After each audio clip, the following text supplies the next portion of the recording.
Hey guys, I'm Colwen. I'm here to talk about the Transformers Generations 2010 Drift Mold. I have them in 3 different colors: the white one, the blue one, and the red one. Do not take that. Wow, it just occurred to me: red, white, and blue. That just, wow. I'll talk about them individually, but let me go ahead and get Shattered Glass Drift here out of the package first. And again, you can see they look really good all next to each other. Let me go ahead and bring in my Scourge. Let me bring over my Film Noir Spider-Man hubcap. Come on, dude. Are you serious here, man? You are really...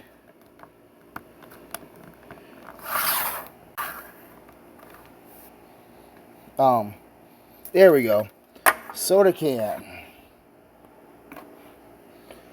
So, for an over 20-year-old figure, you can see these guys scale pretty well. Even to newer stuff, they are noticeably bigger. So, let me go ahead and talk about one in particular. This is going to talk about the original Drift. He's got a nice, blocky, strong body. Yes, I did do some parts swapping between him and my Drift to get him have a gun on his side. Normally, he would have 2 swords. From the back, very clean backpack. Yes, he is a bit of a shell former with his door panels becoming skirts and his front end becoming shoulder armor, but it works really well for him. His articulation, he's got an up and down hinge and then a side to side, not even a ball joint, just a straight up universal joint for the head, and he can look pretty far up. Let's take a quick look at his weapons. He normally comes with 2 short swords that are hinged at the handle for putting them for transformation. The plastic is made out of a nice soft plastic, so you don't need to worry about that ever breaking on you at any point. And this sword, apparently he rarely used in the comic, but it's really, really powerful whenever he does. I do not know what the Moonspeak says. I'm sure I could look it up, but I'm not going to bother. Anybody wants to translate it down below? Thank you. I'd appreciate it if you did, but you don't have to.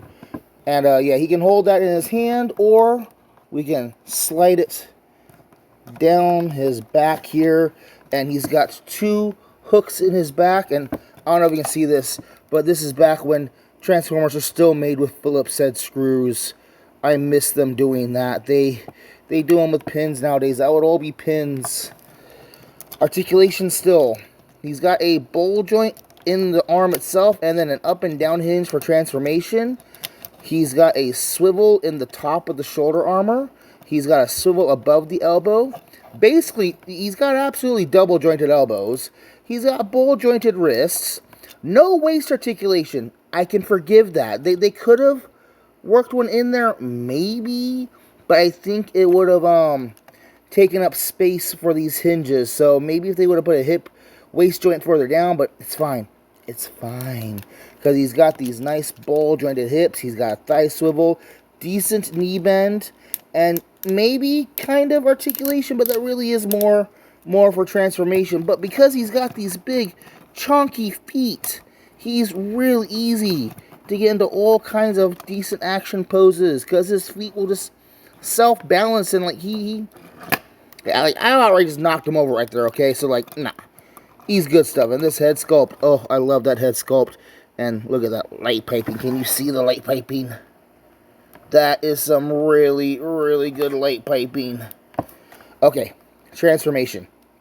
Take the hands and twist them around into the ball joint to where they're facing upwards, and then get this little tab into that little slot in the forearm, and you're going to fold the arms into the underside of the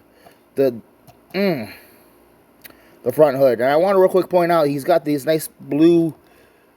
This is from Blur. I gave him the Blur shoulder, but that's his original arm right there with the Autobot logo and the 2 golden bits painted on there. So, fold that up in there.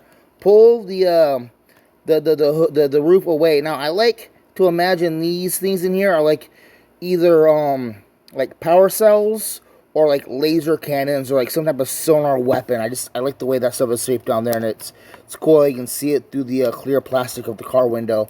Turn the arms to where the shoulders are facing upwards and forward, and then use those hinges back there to close things over.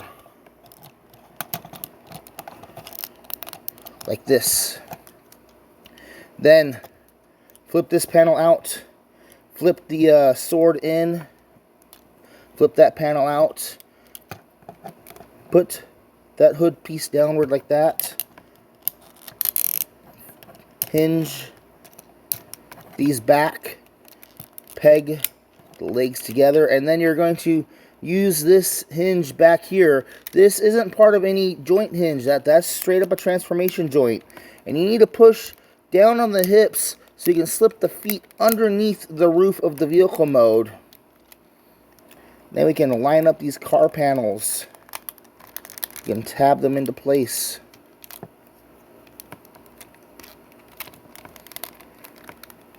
And there we have Drift in his, I want to say, like Mitsubishi supercar mode. I want to say he's a Mitsubishi. Let me find out. So here we got all three of them. It's red, white. Yeah, okay, all right. Political color aside, I should have done this video for 4th of July or something like that. We have all three of this mold. There are more of this mold, but this is how they look together. They look very nice together. Let me bring in Scourge. Let me bring in Hubcap. We can see how those guys scale.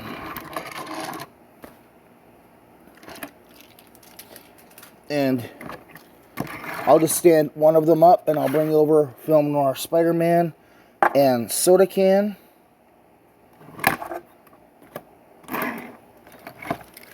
And I'll bring in the dead Autobot car. Here is Blur in the middle, and here is Barricade.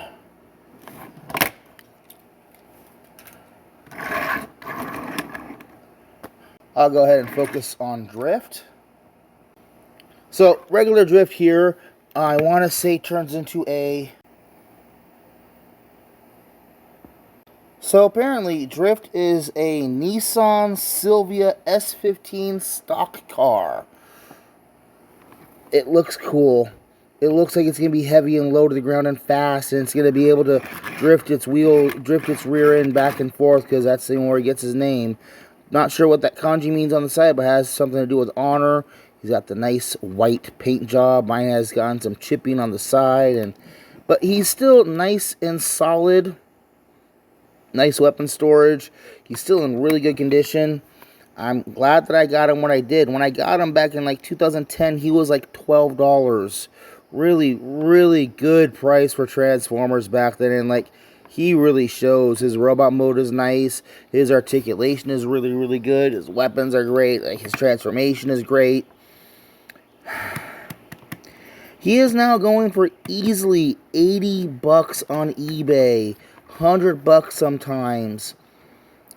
He is a 14-year-old figure now, but I really wouldn't pay more than $40 or $50 for him. And like, yeah, he's a great figure, but he's not. Try to get him for as cheap as you can. Like $40, $50 at most, okay, because he is a heavily out-of-print figure. There's other versions of him, but those other versions can go for more higher prices, sometimes lower prices. And just look around at his other mold variants. So, yeah. I'm Colwen. I've been talking about Transformers Generations Drift. Great figure, but man, has it gone up in price in the last 14 years. So, try and get it for as low as you can. Don't spend more than like $50 for it. But it's a must-have figure. Either that or get one of his alternate molds that are cheaper. Alright, bye-bye.